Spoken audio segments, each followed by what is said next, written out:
పోసాని నువ్వు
దేవా ఎంతో నమ్మదగిన దేవా నీవో కడవే గోపదేవుడవు ఘన కార్యములు చేయుదువు నీవో కడవే గోపదేవుడవు ఘన కార్యములు చేయుదువు నీదు కృపయే నిరంతరము నిలచియుండునుగా నీదు కృపయే నీటి కాలువల ఏరును నాటబడినదై ఆకు వాడక తన కాలమందు పొలమిచ్చు చెట్టు వలె అతడు చేయదంతయు సఫలమగు. ఈ మాటలు నూతన జన్మదినాలు చేసుకుంటున్న స్టీఫెన్ వారి తల్లిదండ్రులకు జ్ఞాపకార్థంగా ఈ మాట చదువుతున్నాం. ఎప్పుడు అతడు ఎట్లున్నాడో అతను నీటి కాలు ఏదో నాటబడిన వాడై ఆకు వాడక తన జీవితంలో ఏ కష్టాలు ఏ నష్టాలు ఏ శోధం రాకుండా ఉండాలి. అలా ఉండాలి. తన కాలమంతయు పొలమిచ్చి చెట్టు వలె ఇతరులకు ఆదరణ ఇచ్చి చెట్టు వలె ఇతరులకు ఆదరణ ఇచ్చి కుటుంబం వలె ఉండాలి అంటే కొన్ని సూచనలు ఉన్నాయి. అతను నీటి కాలువన ఏరు నాటబడిన వాడే ఉండాలంటే నీటి కాలువని ఎప్పుడు చిగురించే పుష్పం ఎప్పుడు నిరవంజపు చెట్టు అభివృద్ధి చెందుతూ ఉండాలి. అలా ఉండాలి అంటే బాలుడు నడవవలసిన త్రోవను మనకి నేర్పుము వాడు పెద్దవాడైనప్పటికీ కాబట్టి తొలగిపోవడం అనే సత్యాన్ని మనం తల్లిదండ్రులుగా తెలుసుకోవాలి. బాలుడు జ్ఞాపకం చేసుకుంటున్నారు. ఇదిగో ప్రభా స్టీఫెన్ సెలవిస్తున్నావు ప్రభా.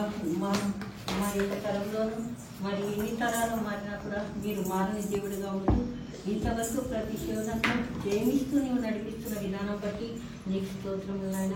అలాగే నాయన విధానం బట్టి విజయకుమార్ని బట్టి నీకు స్తోత్రం చెల్లిస్తున్నాను ప్రభా. అన్ని బిడ్డలుగా తమకు తెలిసినంత మాత్రం ప్రభా మరి నీకు సాక్షులుగా నిలబడ్డకు సహాయం చేయమని ప్రార్థిస్తున్నాం ప్రభా. మరి అలాగే మరి నాయన సగమిని బట్టి ప్రత్యేకంగా నీ సన్నిధిలో జ్ఞాపకం చేసుకుంటున్నాం నాయన. మీరు ఆశీర్వదించండి, బలపరచండి. బిడ్డకు మంచి ఉద్యోగమును, మంచి స్థాయిని, మంచి స్థితిని మీరు దయచేసే దేవుడవు నాయన. మరి మేము అడిగి ఊహించడానికంటే అత్యధికమైన ఆశీర్వాదాలు దయచేసే దేవుడవు. అలాగే ఇక్కడ కూడి ఉన్న బిడ్డలందరినీ మీరు ఆశీర్వదించండి తండ్రి. నీ కృపలో జ్ఞాపకం చేసుకునండి. మరి జన్మదినం జ్ఞాపకం చేసుకుంటున్నాం ప్రభా. మరి మేము చిన్న మందగా కూడి ఉంటుండగా మీరే మీ జన్మదినాన్ని ప్రపంచమంతటా ప్రభా మరి నాయన జరిగింది మీరు ఆశీర్వదించండి. యెహోవా ఇల్లు కట్టించలే కానీ కట్టువారి ప్రయత్నం వ్యర్థమని సెలవిచ్చిన రీతిగా నీ బిడ్డలు ప్రభా యేసుక్రీస్తుని నీ పునాది మీద కట్టబడి నిలుచుకున్న వారి సంతోషంగా ముందు కొనసాగటకు సాయం చేయండి. ఏ శోధనైనను ఏ వేదనైనను నీ ముందు తొలగిపోనట్టుగా కృపను ఆజ్ఞాపించండి ప్రభా. స్తోత్రమైన బిడ్డలు మరి ఎంతమందికి అయితే ఇంకా ఎన్ని ప్రోగ్రామ్స్ ప్రభా ఇష్టమస్లో జనవరిలో ప్రభా తలపెట్టి ఉంటున్నారో అవన్నీ సక్సెస్ఫుల్గా మీరు చేయమని ప్రార్థిస్తుంటున్నాం. డిస్ట్రిక్ట్లో ఉన్న బిడ్డలు కూడా మీరు కలిగించండి, సహాయం చేయండి, మంచి బుద్ధిని జ్ఞానంలో దయచేయండి. మీరు ఆశీర్వదించి జ్వరాన్ని మీరు గర్తించి ప్రభా బాగు చేసి మీ కృపలో మీరు దయచేయండి. ఈ కొద్ది వినపములు ఏ స్థానంలో అడిగి వేడుకొంచున్నాను తండ్రి. ఈ రాజ్యం మాకు వచ్చిగాక ఈ చిత్తం పరలోకమంది అలాగే మాకు కావాల్సిన